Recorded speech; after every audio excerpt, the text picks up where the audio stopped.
continue to try to investigate, to try to find leads, to give these parents some closure, Are they receiving any updates? Are they getting any updates in terms of their case? What has been the feedback? Because I talked to, when me and Tiffany Owens talked about it, she getting the same response that I get. Now I get when I, contacted detectives, I contact you probably every day. I told them I'm gonna get on your nerves. She said, no, you're fine. But I guess I am fine because you're giving me the same answer now. The fugitive team is working, but I don't know what progress they made. What are you trying to find out what kind of progress they made? Are you just, and then I understand you got one after another too. Is there a system that the city, the township, the community, the county has that allows you to maybe enter into a portal and to see where that investigation is? Or is there any form of communication between you and investigators from our law enforcement agencies? No, the only communication is when I text them or I call them. So you have to reach out to continue. Yeah. Well, when we see things like this, and there's a lot of opportunity that is coming in terms of dollars for crime, violence, intervention, prevention, one of the things I think then could be a really important issue is having a way that a family could maybe have a PIN code or access a website that the county, the city, whatever it is, has that can give you, as they, real time, we give you updates on where you are. Of course, they can't, it is an investigation. So some things they may not be able to release, but there are some basic metrics that may be able to be shared with family members to let them have the feeling, okay, I'm not just waiting here for nothing, but there is something actually going on with this case. So that may be a suggestion that we can then take back and say, hey, is there any way that we can create this so that we can have a more dynamic approach to the information that we're providing? Because I could imagine not having any control over getting that information. You feel helpless as a parent. And one of the things that you probably feel that you need in this moment is our answers so that you can at least bring closure to this part, to the death of your son in your life.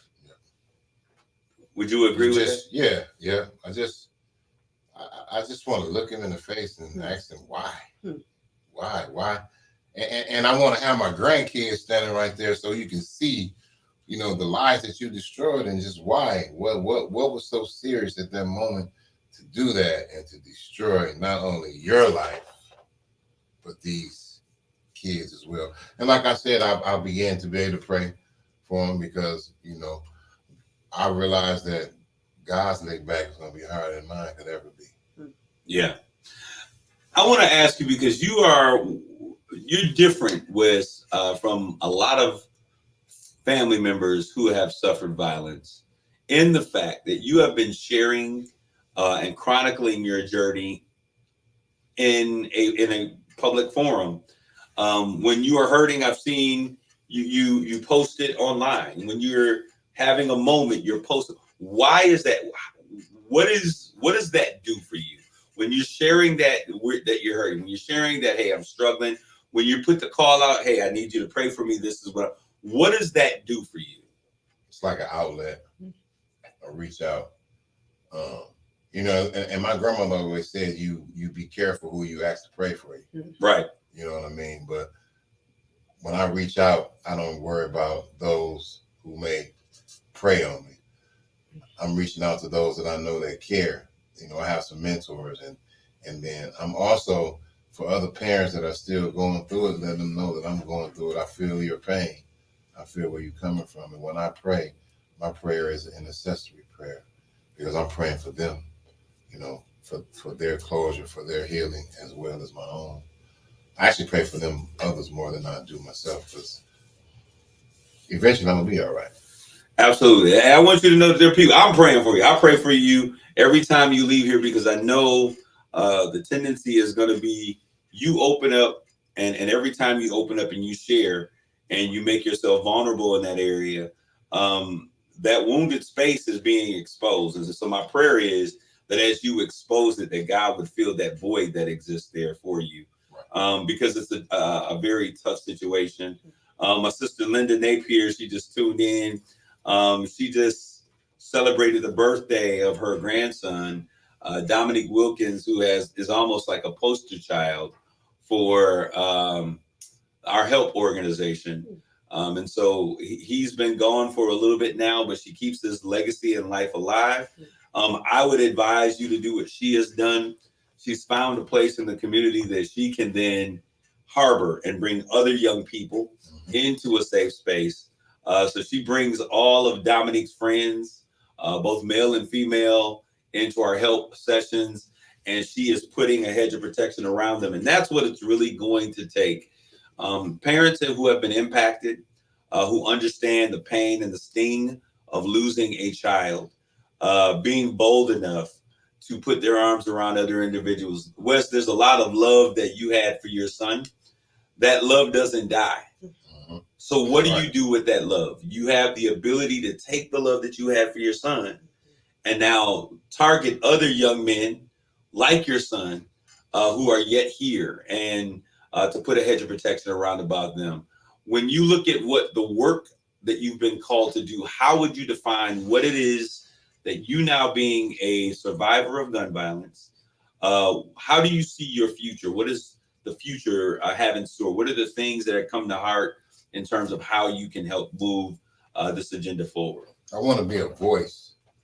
Like I told you last week, I want to be a voice for all parents and take my story publicly, nationally, however, but I want to be a voice for gun violence, things like that, because, man, I done went through and seen a lot of things, but this right here, I can't even completely explain it, man. It's just a devastating feeling. And can I ask you a question? What is the hardest part of what you're experiencing right now? Is it the fact that your son died in a horrific manner? Is it the fact that he was young?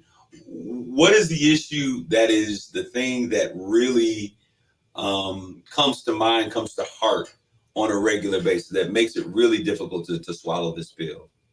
I mean, all of that, of course, but the main things is when I look at my grandkids and look how lost they are right now. The baby, so used to his daddy, all of them, they used to their daddy coming through the door. They used to playing games with their dad. They used to laugh and playing. They used to going on road trips and things like that with their father. And now that's gone, and they're having a hard time, and they cling to me a lot.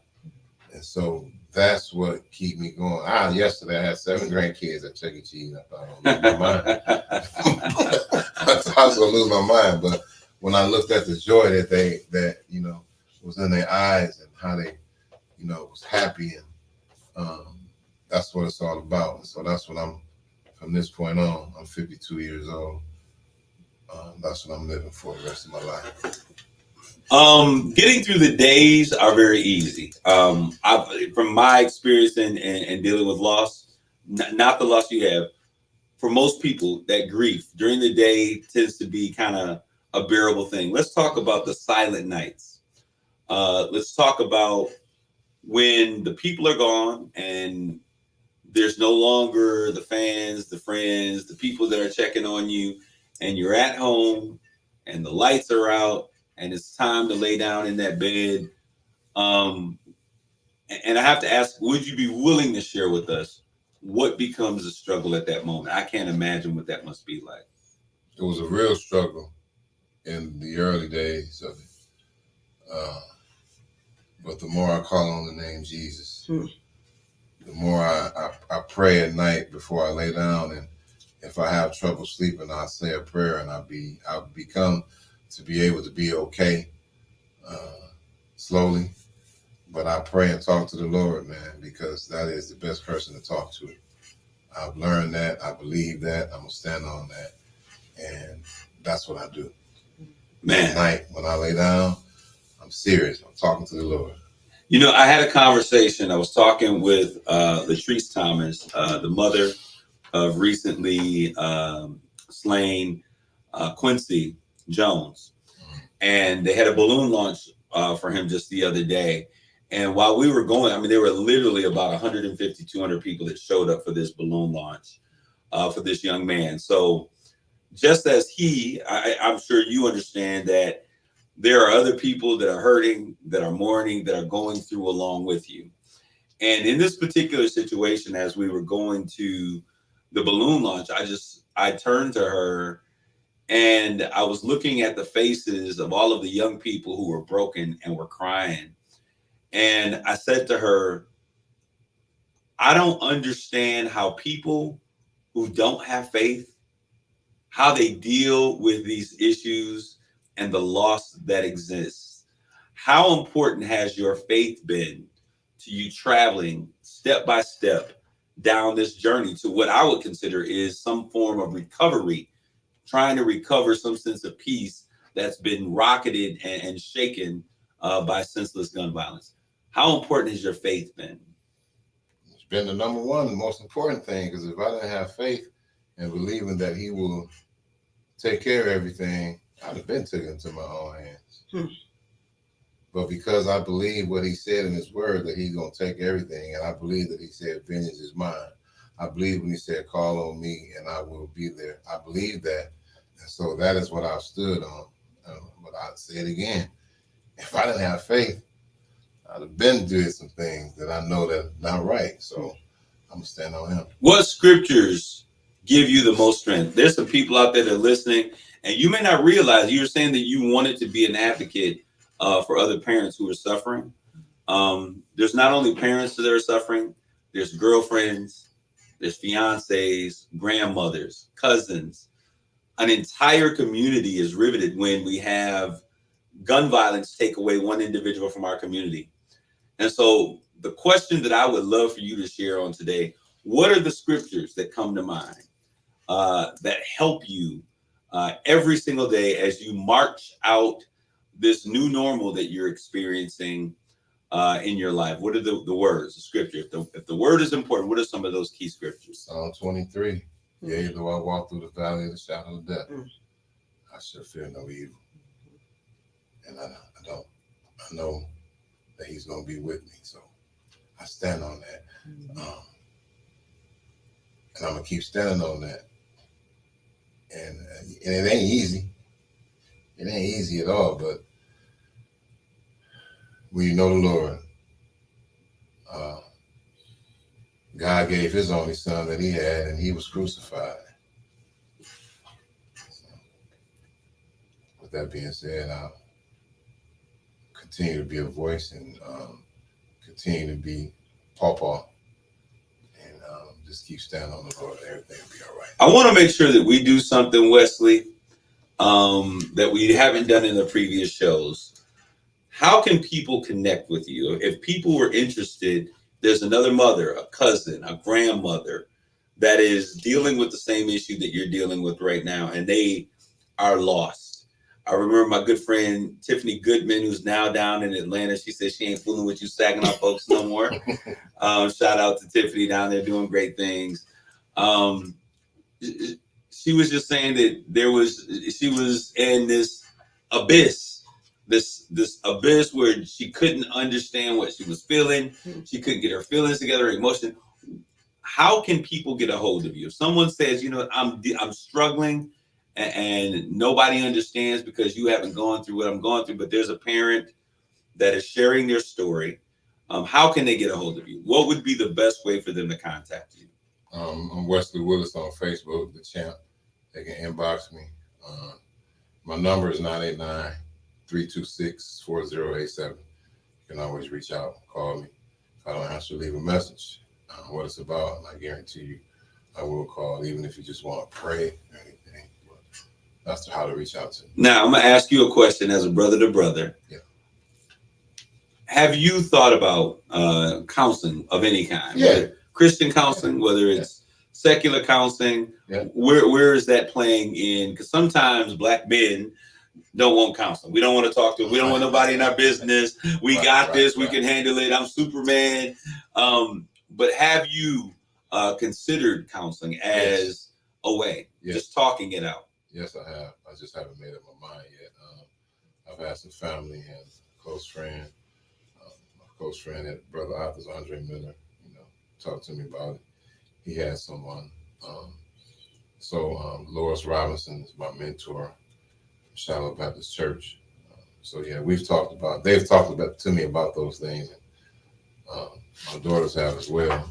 I just haven't made up my mind. Just got to get over, I guess, the manly part. But yeah, I want to say this as someone who does Christian counseling, that in the church we think that everything is about prayer, and prayer, Yeah. we do everything by prayer, right? And I think that there's some demons we pray out, and then there's some demons we cast out, and then I believe there's some demons you just got to kick out. But I also believe that there are times that there are certain demons and things, struggles that we deal with that we have to talk out. And I want to appreciate you. We have another week that we're going to bring in. We have some other individuals that we're going to bring into this conversation. This conversation has been therapeutic for others. I've had people reach out and say the conversation that you're having with that young man on his loss has really been helpful to me. I've gotten some calls as far as Charlotte, North Carolina, saying, hey, that was a very intimate conversation. It was helpful, and it's helping us to deal with the loss. Death due to gun violence is something that we all are impacted by. Black men ages 15 to 45 is the leading cause of death in America right now for Black men. That's how dangerous this situation is. This coming Thursday at Thompson Middle School at 6 p.m., the Help Organization, along with the community, we've been sanctioned with this by the mayor, city manager, the police department. We're going to unveil how the entire community, including individuals like yourself, can get involved with this fight against gun violence. I'm not sure what your availability is, but I'll be blowing you up because credible messengers, you are a credible messenger of the pain and the heartache that exists when we lose one individual to gun violence. I know that you have to leave. I want to thank you for being here with us today. I'm excited about the conclusion of the matter as we have some other individuals that you've been working in it. I want to be very clear. This is a hard place to be. I did speak with Latrice, and I just told her it may be too soon, but when you're ready to share your story, that's what Straight Talk is about, giving you a place to share your story, to be empowered. I want to thank you, Wes, for continually coming in, pulling off those bandages, and sharing your pain. This is what a real hero looks like. This is what, to me, Superman looks like, being vulnerable enough so that other people can heal through the pain that you're displaying. Is there anything you'd like to share before we close out today? No, thank you. I appreciate it. And everyone that's going through it, just keep your head up. Trust in the Lord. Everything will be all right. All right. So there you have it today. Keep your head up. I want to thank you, Wes, one more time. And you should be empowered when you have young people like what's relatively young. When we have individuals that are willing to come in, it is not sad. It is an opportunity for us to learn, for us to understand empathy. Too many people that have lost individuals, they get your sympathy, but they just need some people to be empathetic. And the only way we can do so is by listening, by hearing the pain, by hearing what they're saying, and be there as much as we can.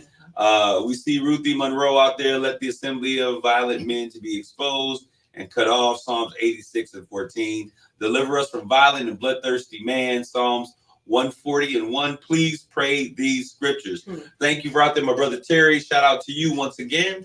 The Community Forum on Gun Violence. We're going to talk about what is the plan of how we are all going to take a step to end the violence that is happening senselessly with guns by teens and other individuals in our community. I want to thank you guys for tuning in today. And always, we love you. Take care of yourselves and each other. God bless you. Grace and peace.